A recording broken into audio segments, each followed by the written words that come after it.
ఏలూరు జిల్లాలో టీడీపీ విస్తృత ప్రచారం నిర్వహించింది.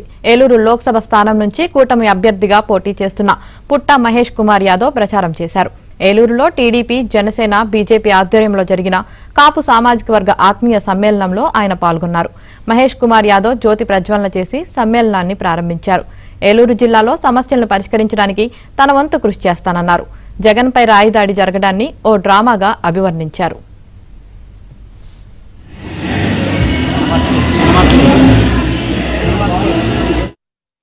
ఎవరైనా కరెక్ట్ గా రాయి కొడితే కరెక్ట్ గా ఇక్కడే వచ్చి పడుతుందా అండి? మీరు అర్థం చేసుకోవాలి.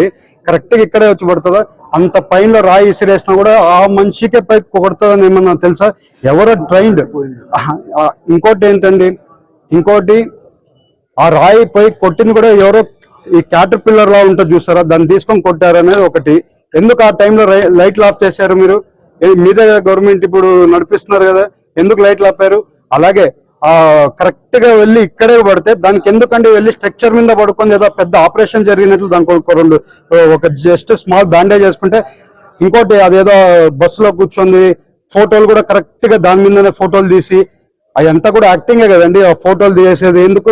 నీకు దెబ్బ వెళ్తే ఒక చిన్న డాక్టర్ వచ్చి దానికి ఒక స్టిక్కర్ వేయడానికి నువ్వు పోయి ఒక స్ట్రక్చర్ మీద పడుకుంది. ఇవన్నీ కూడా డ్రామా, కోడి కత్తి డ్రామా అయిపోయింది.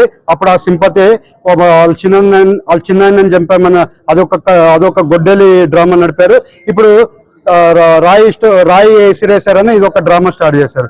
ప్రతి టైం ఏదో ఒక డ్రామాతో వస్తున్నారు, ప్రతి సింపతి వస్తుంది అనుకుంటున్నారు. జనాలు కోపంలో ఉన్నారు. మీరు అర్థం